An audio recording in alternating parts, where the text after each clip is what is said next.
Welcome to the culmination of the SAG-AFTRA Foundation's Better Call Saul week. I'm Dan Fienberg from The Hollywood Reporter.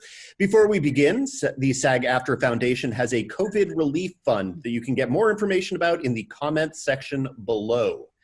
And now let's get down to business as we are joined by Bob Odenkirk, Rhea Seehorn, Giancarlo Esposito, Tony Dalton, Michael Mando, and Patrick Fabian. Hello, everyone. Hello. Hello. Hi. Thanks for having us. So I have individual questions for you, but I want to start off kind of with the group question because I know that acting is a migratory profession and that for some of you, this is probably the longest you've been kind of stuck in one place since childhood, perhaps. I'm curious how you guys have been handling the past few months and if you've been better or worse than you would have expected at quarantining. I'll start. It's unpleasant and scary. Every day there's a time in the day, usually later in the day, where I feel really just unsettled, like a little frightened, because I think, it's easy to go through your day and feel like, look, we're doing this thing, and I can be preoccupied with writing, which is great. And a lot of people, I think, are picking up hobbies and other parts of their career and doing them because they can.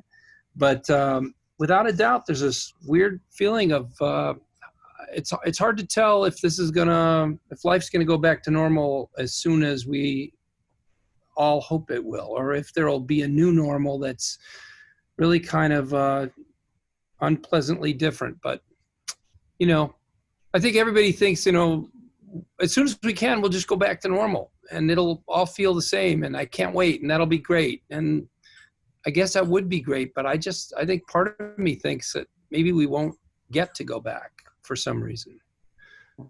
This might be more complicated and long-term than anything we ever could have pictured. What does everybody else think? Well, for me, I feel much the same as you, Bob.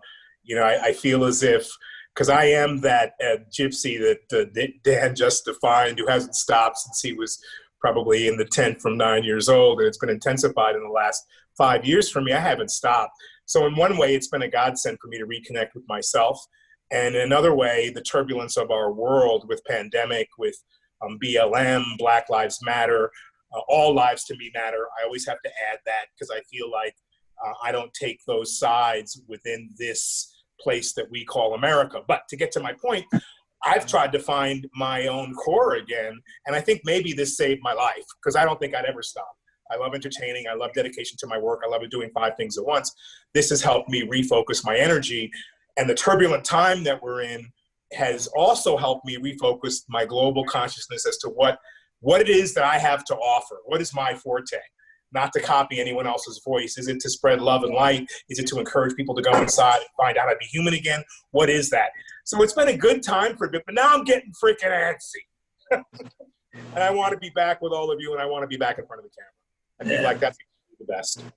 Yeah, I feel the same. It's like I'm the same as Bob. I'm finding things to preoccupy myself, things that I'm happy to get back to, whether it's spending more time with my stepsons or getting back to painting, which I haven't done seriously in 20 years, writing, that kind of stuff. But they are distractions. And as soon as I stop staying in that hamster wheel, it highlights that when you said, are you experiencing it better or worse than you thought you would have? I'm experiencing it pretty much the same as I would have guessed I would have, which is I'm still doing that thing where to sit with the thoughts, the uncomfortability and the scariness and the anxiety of what's going on, including, like Giancarlo said, the protests, feeling guilty that I'm not at protests, feeling worried about my health and we're supposed to go back and shoot and all of this stuff.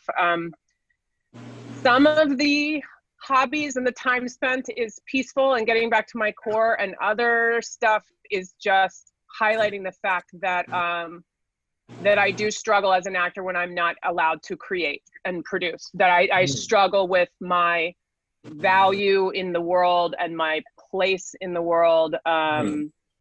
And that just heightens feeling frightened, like Bob said, of like, well, what's the new normal going to be? I hope it's going to be a place where I can still create, but it's probably going to look a lot different. Tony, Michael, Patrick, you guys got answers to how you're handling all this? Everything they just said, absolutely. On a very lighter note, I eat ice cream every night at 9 o'clock without fail because I don't have to be What kind? anything. So that's the one thing I'm doing that's positive for me. I also have 2 little girls, 7 and 9. So I'm constantly working for them to keep them entertained. And, you know, we play a lot of board games. We play a lot of piano. I make them cry a lot because guess what? In Monopoly, you only have one winner. And I told them that's, you know. Oh, you cruel. Yeah. Cruel. But I'm anxious to get back to work. I think we're going to get back to work. And as soon as it happens, it's going to happen in however normal looks. And we're going to forge through this. I'm thrilled for that. It's strange times to live in. But, you know, one day at a time is the way I like to live. And so this gives me the opportunity to do just that. Yeah, I have to say, you know, I echo everybody's sentiment and totally relate to everybody's feeling of anxiety and as well as wanting to create. I think with me, it's obliged me to kind of dive deeper and to try to understand why I like it in the first place. What is it about the movie business or music, which I just started dabbling into? Why do I want to do it so much? And I think I feel more and more the responsibility, especially watching everything that's going on in the world, for artists to start expressing themselves honestly and to start feeling a certain kind of responsibility in the art that we're creating, especially with everything that we're seeing in the world. You feel more and more it's important to have stories that are conscious of the world around us. So I think that's really the journey that I'm focusing on, is how can I become a better at my job, but being a better artist and being more sensitive to, as lame as it might seem or sound, but genuinely trying to make the world a better place. I mean, ideally, that's, I think, what we're all trying to do, whether you're an actor or a plumber, you know. Michael, that's so beautifully said, man. Because that's where, you know, as much as I would sit here the first month and go, what the hell am I going to do? Then the world started collapsing every different way. Where do I fit into that? And then hearing all the radical voices and seeing radical movement then transcend into a super dimensional, peaceful, worldly thing, I went, you're doing exactly what you should be doing. And for me, it's going inside. I race around. I'm a gypsy. I work 5 jobs. But it takes me away from me looking back and finding my own humanity again. And finding, and I feel, and Ray, you said, Bob started it. You started it, Bob. Yeah, I don't know who the fuck I am outside of who I am when we're all together and I have this high integrity for what I do. That's my juice and that's what does it for me. But what about just who I am? So yeah, I'm starting a podcast. I've been working from home. I'm doing all that great, but am I doing me great? So so this all came up because I keep questioning myself. I don't trust myself. If you said to me, let's go back to work right now, I would say yes, but I'm wrong. I ain't ready. I haven't taken a vacation yet. I haven't spent enough time with me yet. So I'm glad it's September. I'm like, okay, that's a load off my brain. I have something to look forward to. And then I can investigate this. Why don't I know who I really am completely outside of this thing that I cherish and have so much hold in such high regard, this thing that we do together? It's an interesting question. How about you, Tony? How have you been holding up? Listen, you know, I guess we're all in this together, you know, the whole world. So, you know, as like an actor, you're kind of always prepared to, you know, put like a squirrel all the nuts in your mouth and wait for winter because you have a lot of time sometimes when you don't have work. So, this is sort of a little bit like the way that I live when I'm not working. So, I think a lot of other people are having a hell of a lot of hard time than I am. So I'm fortunate. I have a job coming up that I'm working with these fine ladies and fellas around here. And so I can't complain, to be honest with you. Now, Ray mentioned painting and getting back to that. Patrick mentioned eating ice cream every night at 9. What other have any of you guys come up with sort of hobbies or new skills that you've developed over these past 3 months? You know, has anyone learned to make bread, for example? Well, I tried to do what Patrick did, eating some vegan soy ice cream every night. It probably was 10, Patrick, and I ruined my belly. and wound up having to do 6 days of panchakarma because I didn't realize too much soy is not so good for you. So I'm discovering new ways of being a vegan. I personally have a garden. The first round of lettuce bolted on me because my stomach went bad and I had to eat gruel, Ayurvedic food, and couldn't eat the veggies. But now I can eat the cabbage and the lettuce, so that's what I've been doing, and the radishes and crap like that. And I can't leave home because I have to water every day, and I feel like this is a new time for me to breathe and look at things growing. Like, when do we ever get a chance to frickin' do that? So that's pretty cool. Anyone else? I was always passionate. My first love has always been music, and I've actually released my first song ever a couple of months ago, and it was really interesting. You know, I was working with these great musicians. I was working with Celine Dion's musicians, and I was heading back from the Seth Meyers show, and the next morning I was supposed to go into the studio and lay down my first vocals ever, and that morning they called me and said, "You can't come in." And I thought it really was a joke. You know, I've never felt so shocked in my life. People said, "You have to be home for 14 days." And while I was home, the studio then closed down. And what was so interesting was, and to speak furthermore with all the things that Giancarlo and Bob and everybody was touching upon, is I realized that I had a choice to stop what I wanted to do or to try to find a solution around it. And my friend and I I'm renting an apartment in Montreal right now because I was stuck here. And my friend and I picked a room in the apartment and turned it into a studio. And I spent about 2-3 weeks with engineers, just like we're working on now, learning how to operate this equipment that was delivered to me from the studio, and learn to record myself in my home, and to sort of press play, record, go back, listen, and slice up my own vocals. So I think, like everybody's sentiment, I think there's a way, if we don't go back to normal, I don't think it's the end for artists. I think if anything, it calls for us even more to find ways to bring joy, like Giancarlo said, and light and hope into people's lives, because ultimately art is a form of escape, you know, and so yeah. So I want to go around sort of individual questions for each of you. And Bob, starting with you, I want to talk a little bit about Bagman, which seems like it was the logistical challenge to end all logistical challenges. Is there anything in your experience that you can compare that episode to? No, that was the hardest thing, physically hardest production effort I've ever been a part of. So Fargo, I did the first season of Fargo, and it was 40 below one day. I was not there for that day, but there were days, I think, for that production that were kind of as hard, but for cold, not for hot. But it was a hard one, and in a lot of ways we felt the way our characters look, which is good, right? Helps you act.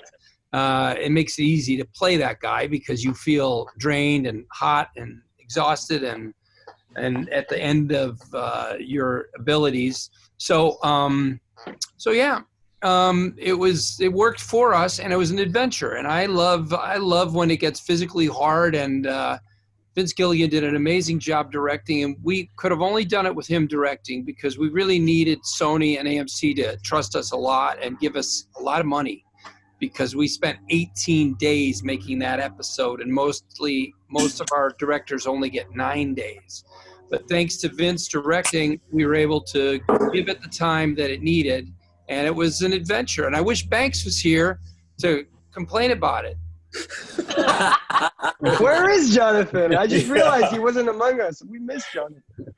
Oh, I knew as soon as we asked tech support if we were allowed to talk over each other that Jonathan wasn't here. I was like, he would have a lot to say about that. That's right. Specifically me.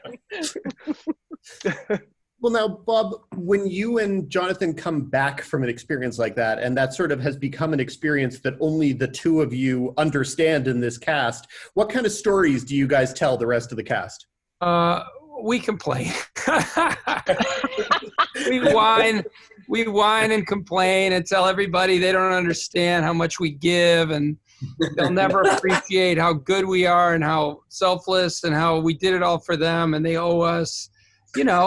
make people feel guilty and make them feel like they owe us something.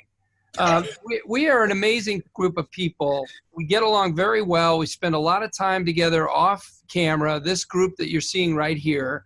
And we share everything with each other. Ray, you came out to the set, right? When we shot. I did. Twice, right?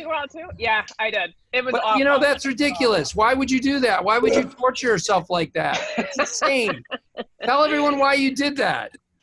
Well, Patrick didn't say where he went up, but I understood immediately when you think about the wide shots, these gorgeous paintings that they create, that Marshall Adams creates, and before that, the DP's on Breaking Bad, and I heard it's Vince Gilligan out there in the desert.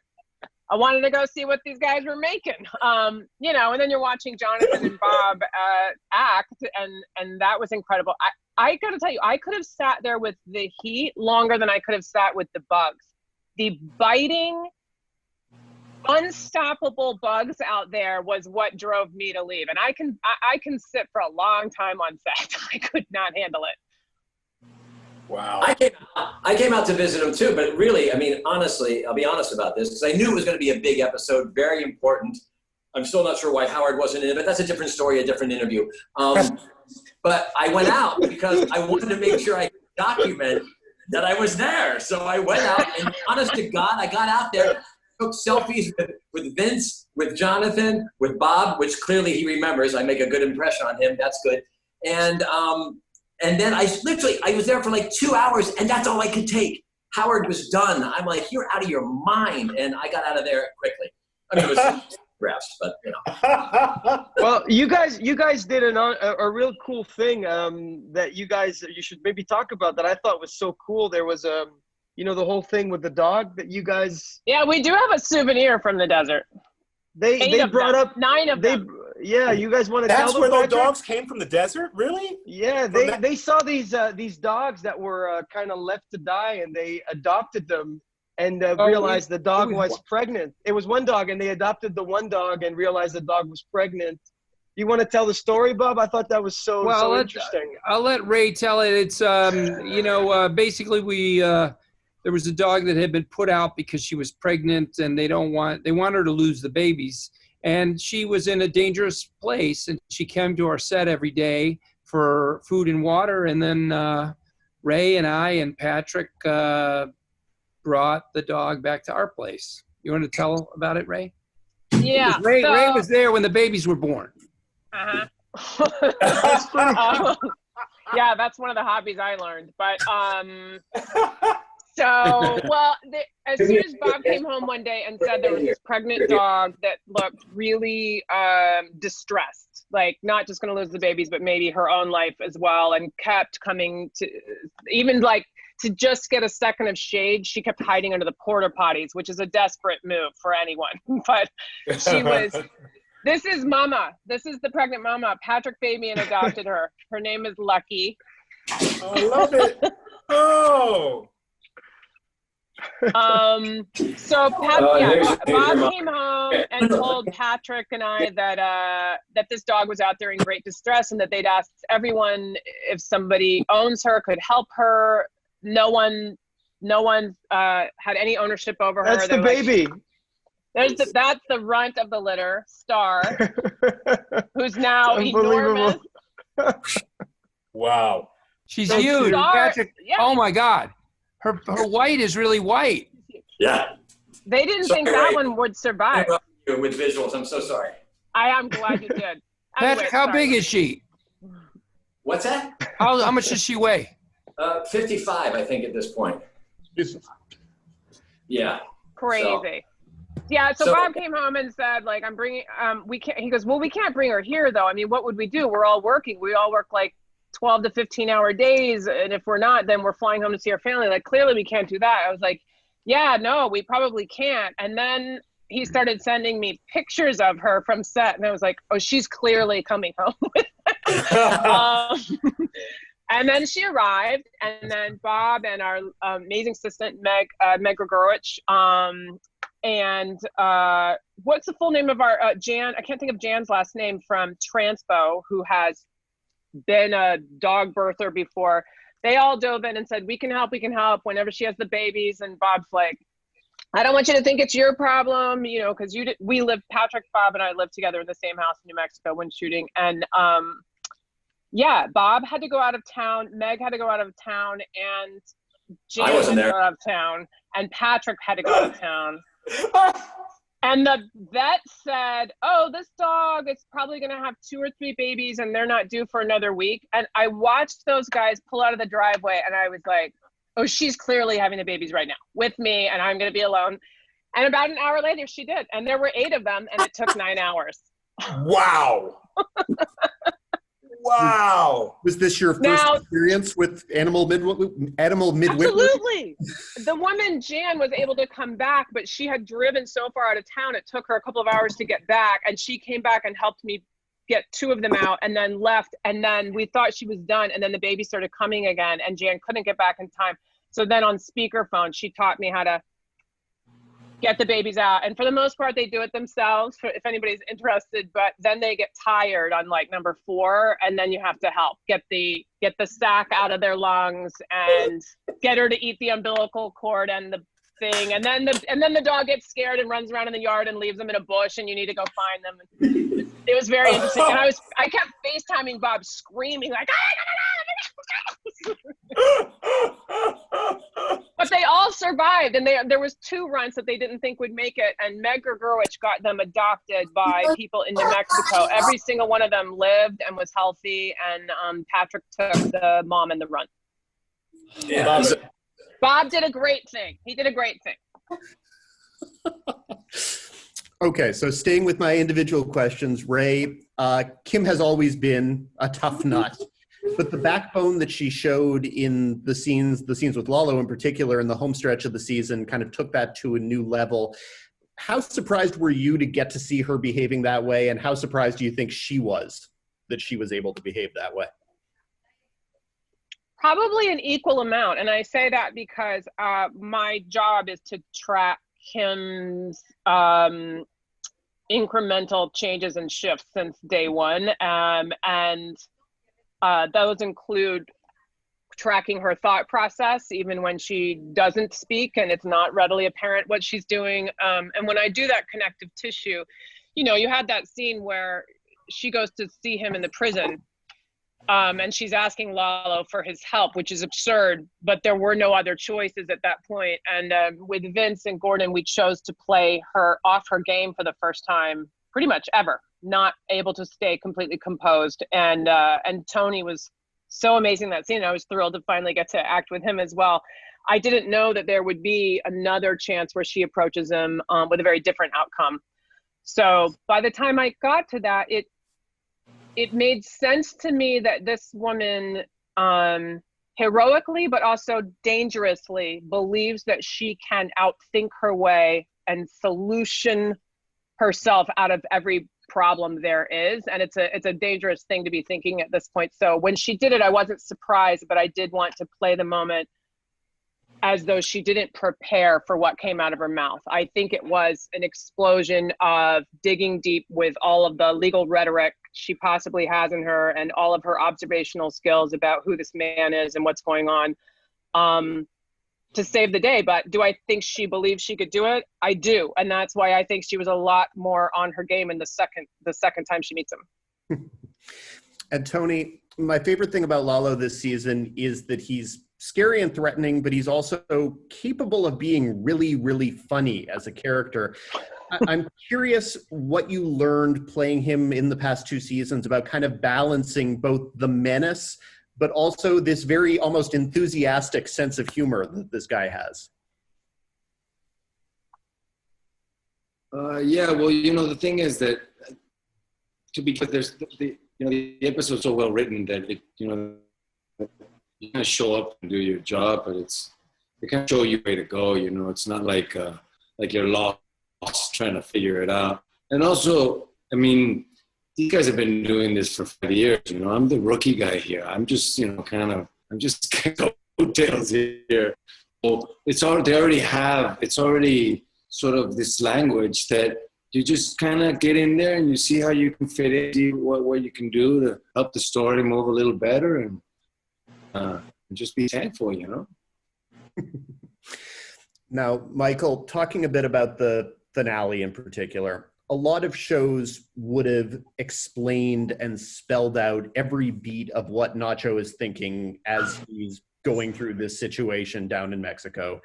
And it's remarkable watching the finale how little is actually explained and how we're supposed to be kind of guessing at almost all times what's going through this guy's head. What are the challenges of playing that much ambiguity amidst so much action? Oh, wow. You know, when I took on the character, there was a couple of stuff about the language of the acting within the Breaking Bad universe that was very unusual. You know, I come from the theater, and we did classical text and all that stuff, where everything was dialogue based, everything was blocking based. And when I joined the show, there was these long moments in the desert where people stood totally still. That felt kind of counter-natural. And you realize that you're acting within a genre. It's sort of like a Western genre, and which takes its origins from like the samurai Japanese films, the black and white, you know, Seven Samurai films. And that's a whole genre unto itself, where the circumstances of the text really say everything you need to know. And like Ray and Tony were saying, you just have to find within yourself what it reads. And what's amazing with the richness of the script is you realize you could write 3, 4, 5 pages of dialogue with every single moment that is going through that character's journey. But essentially it boils down to a very simple thing. It's a story of redemption. It's a story of somebody who is willing to die and risk everything for the love of his father. And if you see the world through that lens, then everything sort of decodes itself. I think everyone here too would say, like, the fact that our directors and writers trust us and our network trust us to play those moments, and that they assume the intelligence of our audience, which we do have a very intelligent fan base. It's a joy as an actor, and Michael is gifted at doing it, as is the rest of my cast. It's just, you don't need to spell it out. You can perform it, you can think it, and the audience will get it. Well, one of the things I find interesting about the show and kind of the writers and directors you guys have is how many people are wearing both hats. How many writers also get to direct on this show, which doesn't happen on most shows, whether it's Peter, Vince, Tommy, Gordon got to do it this season. Melissa's a producer, but she got to direct this season. What difference does that make from your perspective when you guys get to work with directors who also have their fingers in the writing part of the process? Well, I know for me, it's like a leg up. You're ahead of the game because we have such great writers, and our writing team has been so really wonderful that works so well within this genre. They know the story they want to tell, but they also know physically how they want to tell that story visually. So for me, it's always a joy to have someone that I've known for a few years in maybe a different position get a chance to spread their wings creatively and be directors, because they're different ideas that they're able to display visually than they were just writing a script. So to me, this is a part of expanding the family of creative artists that is familiar and also intelligent, but yet has their own take on how to be able to live and breathe within the genre of Better Call Saul. Yeah, I have a little anecdote that just popped into my mind. The first script I ever read, episode 1, season 1, the first page, it was written, I think, by Vince Gilligan and Peter Gould, and I had never read anything like it before. It starts off on a super close up, and the description goes, the image is in black and white, and something is turning. What is it? Is it a tire? Is it a this? Is it a that? And then in the description it says, "No, dumbass, it's a donut." And I had never seen writers talk in such a visual language with such a.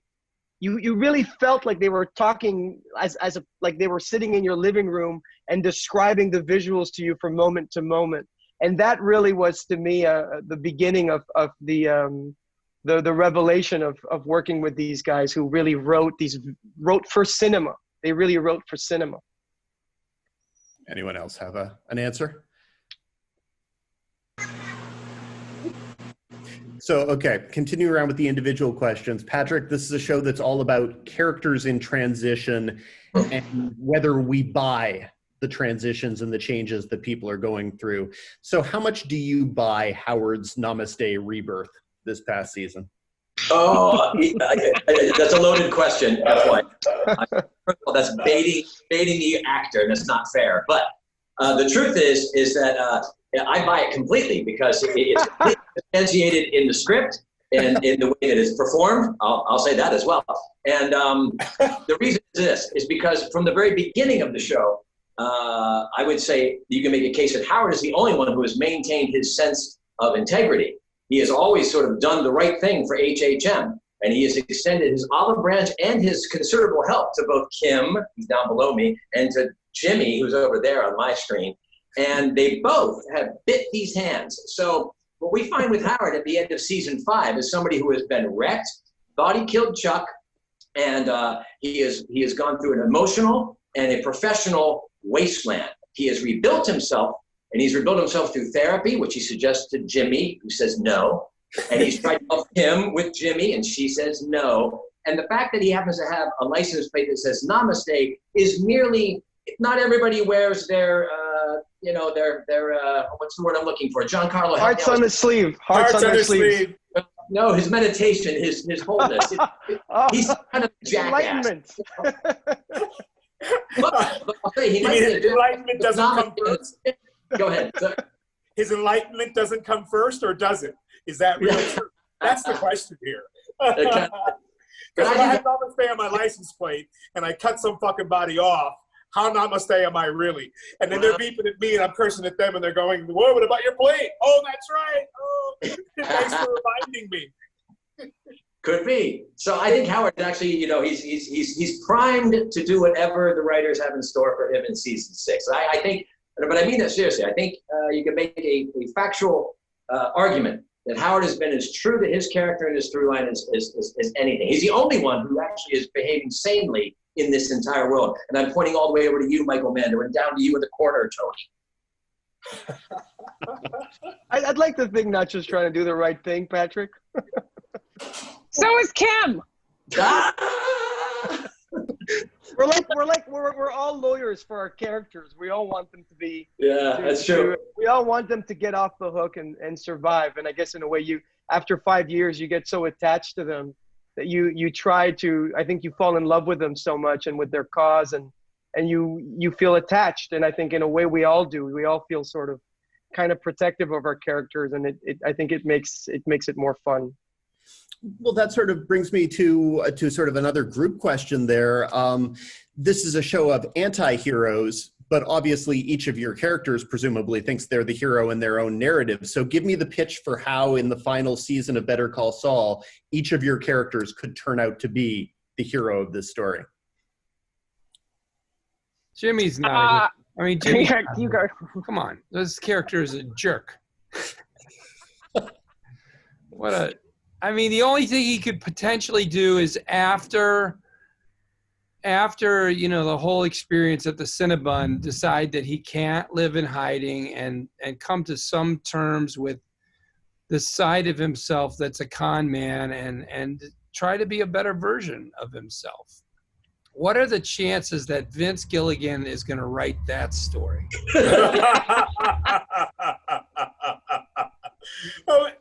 But Bob, there's something about, someone said to me once, be who you are, right? You got this, you got that, you got the other, so why don't you just be who you are for a while? And then you can chip away with who, from that with who you don't want to be. And so the one thing I got to say about, Jimmy McGill and about Saul is he's choosing to be what he's good at, what he relates to, what he's passionate about. I know, but it's lazy. It's lazy. The argument is because he's basically deciding I'm not going to try anymore. That's how I'm going to solve this problem of falling short and feeling badly about myself. I'll just not try, and I'll call it a choice, and I'll call it compartmentalization, and I'll be a winner because, you know, there's a value to these qualities he has that are questionable. There is. I mean, you can make something out of it. You can become president. But what's it worth? It's worth nothing if everyone hates you and you can't even fill a small arena in Tulsa. Bob is the voice of optimism in the cast. Well, okay. I mean, Michael, you have talked about how you sort of view Nacho's story, your story, as kind of being this redemption arc. What is the version of the story in the sixth hero in this story? I think for me, you know, it's very hard for me to play a character that I don't like. But at the same time, I'm most attracted to characters that I don't initially like. You know, I don't particularly think of gangsters as being moral characters. You know, at first hand, when I look at them, I don't feel they deserve my respect as much as the single parent who decided to be a garbage man so he can put his kids through school. So, I mean, I think within that, we're all kind of sane enough to say, okay, these are pretty much bad people. But within that, I think for me personally as an actor, I always try to look for the humanity, and I say, okay, this is the guy in the room that nobody wants to play with. This is the guy nobody wants to talk to. How can I try to humanize this character and bring him back to the conversation and say, there is a human reason why he did what he did. With Nacho, I wasn't sure what it was until season 2 and 3, when the relationship with his father became so evident. And I realized that this was a redemption story, that this was a guy who had made bad choices, who was not by any means a saint, and who was really genuinely trying to do the right thing. Within that, I'd like to think that escaping with his father or surviving is not necessarily the only path to success. It could be giving your life to save your father. It could be the lessons that will happen if your father dies. It could be the manner in which you die or the thing that you do with which you die. Or it could just be what's in your heart on the moment of your death. And to me, I think that arc is important. You know, what does the character really learn? And what does it really represent? And idealistically, I'd like to think that all characters find some kind of a closure, whether it's by the mistake of their life or the success of their life. Patrick, what would make Howard the hero of this story? Oh, I still hold out hope that he's going to somehow save Kim, whatever that means. You know, because I think Howard. I don't need saving. I know. I know that's the way you feel, but I still am hoping. Have you been watching the show, Patrick? I want one happy scene with Kim back at HHM with a W on the wall. Is that so much to ask? I'm just a lawyer. I'm just a country lawyer. Patrick, do you ever hope they have your dad on it, the other H? I thought deal with him. Yeah, but and of course I drop. I'm like, oh, are we gonna see Sean Connery as my dad this season, or Beyonce, my wife? And they don't bite, so I don't know what's going on with that. And the last of my sort of individual questions, Giancarlo, of all the people in this conversation, you're one of the ones who can go into the 6th season confident that Gus is going to survive. You know, I know that's not a huge spoiler or anything, but you know. You ruined it for me.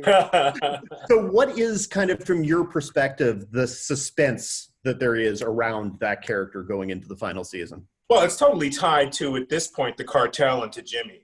And I really felt from the powerful performances of Tony and Ray in our final episode that were so just uncomfortable and weird. I think that danger of what would happen when Lalo and Gus finally take the gloves off would be interesting. I think somehow that has to happen because of where we do end up. Before Breaking Bad, we're then back in the Hector Salamanca world.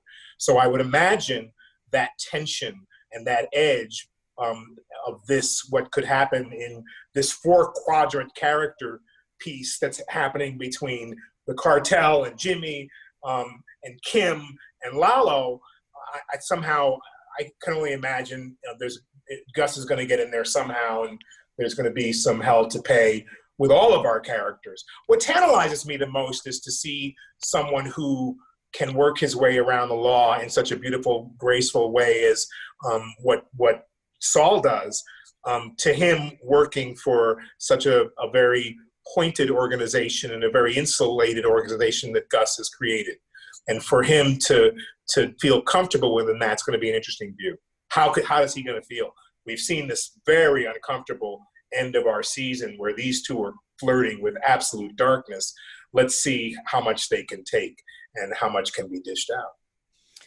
One of the most distinctive things about the show is how separate its different plot lines can often be. For each of you, who from the show's ensemble, present company, and beyond, do each of you wish you'd had more scenes with? Would you like to have more scenes with going forward? Well, for me, it's so hard to answer because I mean, it's hard. But I've never had a scene with Patrick. I've never really had a scene with Ray. I want more stuff with Bob because just from the stuff that we've had a chance to do, like we're very attentive to each other and able to really kind of play. So that is a hard question to answer, but it's everyone. For me, it's everyone. I often sometimes feel like I'm in a little bit of a bubble. But it certainly has been wonderful to work with Michael. We've had wonderful tense scenes, wonderful real camaraderie in terms of how we see the material. That's always a wonderful thing. So that is a hard question to answer. But thank you, Giancarlo. You're welcome. But Giancarlo, you're right. Those of us that have been kept separate on separate sides of the street, we all are huge admirers of each other as human beings and each other's work. So wouldn't it be great to be with all of them? But I kid with Giancarlo, and I said it to Michael. I did have a scene with Tony where I almost died, where I'm just like, wouldn't it be great to have a scene with you? I was like, oh, right, but she might die. And Jonathan, I finally had a scene with Jonathan, if you include him having a sniper rifle trained on me while I'm talking through the window. He was defending you. Defending me most of the time.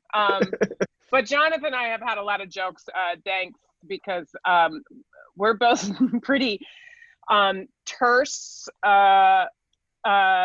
reticent to speak characters. Him much more than Kim, but Kim's a close second. And so we've laughed saying if they met each other in a bar, it would just be a staring contest. There wouldn't. I have to echo everybody's sentiment, and Tony said it, Giancarlo and Ray and Pat. Everybody said it. We really are fans of each other, and we really, really respect each other and love each other as people, and hang out. I mean, a lot together, like Bob and Patrick and Ray really live together, and we go to their houses and all that stuff. So the obvious answer is everybody, but I want to kind of give a shout out to an actor who I find has done such unbelievable work with so little. It's the gentleman who plays Nacho's father, Juan Carlos Cantu. He is so good and so talented and had such an impact on the show. But if you really look at the amount of real estate he's had, it's 2 pages a season. And within that, you've got people say, I hope Nacho's dad doesn't die. I love Nacho's father. Nacho's father is one of my favorite characters. And he did all that with 2 pages, 3 pages. So the obvious choice is every single amazing thespian up here who I'm such a huge fan of. And that's, genuine. And then I'm going to go and get a sort of underdog and say Juan Carlos Cantu.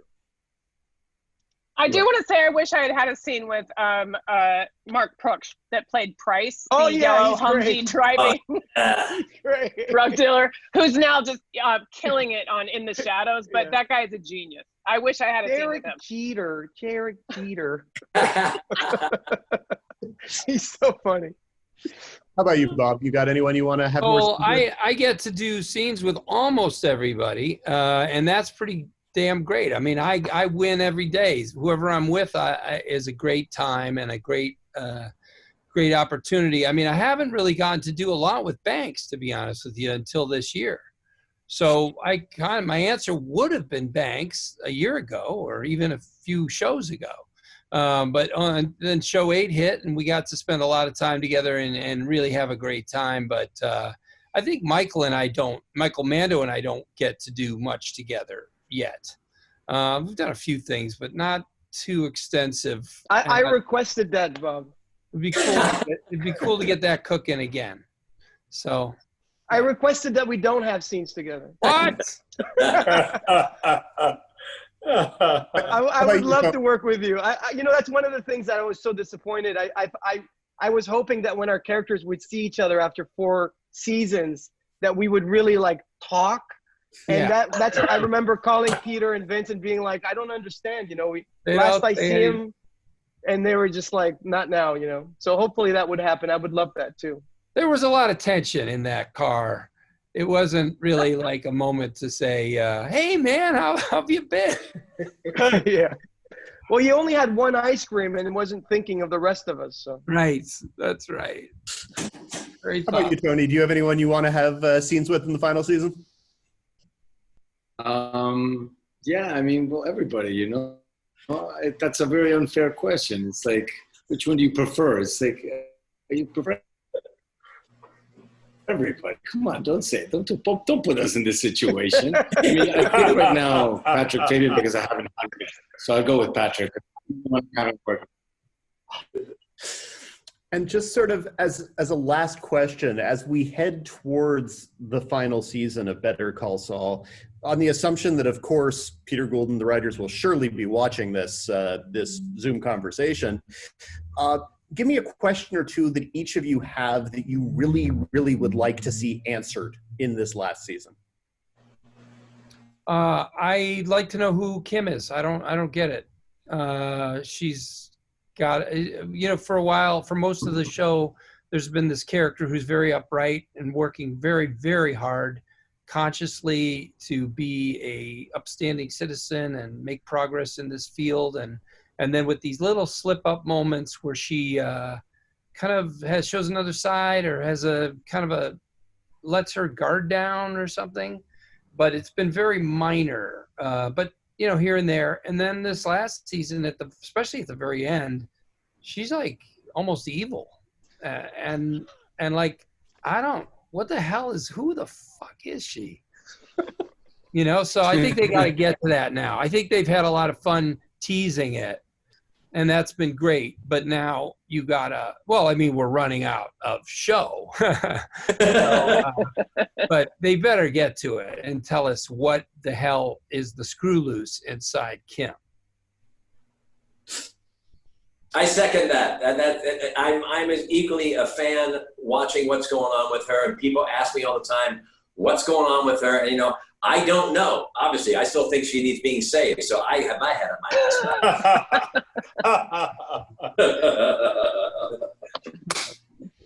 How about you, Ray? What do you want to know?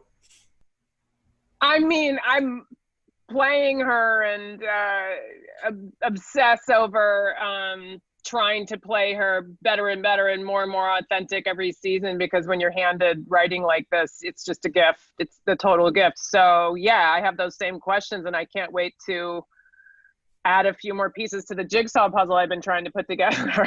I'm excited. As a fan, I would love to take them all out when this is over. I'm sure you guys feel the same way. I would love to know like what architecture they had in place and what they didn't, and how they slid some things into place as they went along. I find the way they do such multi-layered storytelling and callbacks of details and keeping multiple plates spinning so fascinating. I would love to know how they pull that together and how they're going to pull it together at the end of the season. Who else has questions? Kim related or otherwise? There's a lot of mysteries, and I think that if based on everything I've heard of all these years from Breaking Bad and now this show, I think that Peter and Vince and the whole writing team has this thing where they create a problem for themselves, and then that motivates how the story. They figure they feel obliged to figure the story out, but they put these little clues in, I think, not really knowing what they are supposed to add up to. And then that's what all that writing time is just sitting there trying to come up with how it makes sense emotionally. I mean, they go with their instincts on those choices. I think their instincts tell them to put these strange choices in, surprising choices, and then they have to figure them out. That's how it always sounds like to me whenever Vince talks about how he came up with something, is that he created a problem for himself and then worked hard to make it sort out. And the fact that they do it and it comes off as organic, that's amazing. That's amazing. Oh, Dan, I would say, you just made me think of something, Bob. I would also say I'm very curious about if they will hint at or show if Saul Goodman in the Breaking Bad years, is there any Jimmy left there? I'm very curious if there is a conscience when that man goes home or if he is evaporated. And some of those answers are in the gene stuff, which I also really want solved. I find all the gene sequences fascinating. And Giancarlo, Tony, Michael, you guys have questions you need answered? Well, my question was already kind of reflected in Bob's. I mean, I so believe in Kim that I want to know really who she is, because I keep scratching my head going, does she really know who Jimmy is, and why is she still there with this kind of loving attitude? And she has so much potential. So I'm really anxious to see who she really turns out to be. I'm also anxious to find out how, the storyline that links Gustavo to the Salamanca family turns out, because I've enjoyed so much working with Tony, and it's always such a roller coaster ride there that I'm fascinated by the Lalo character.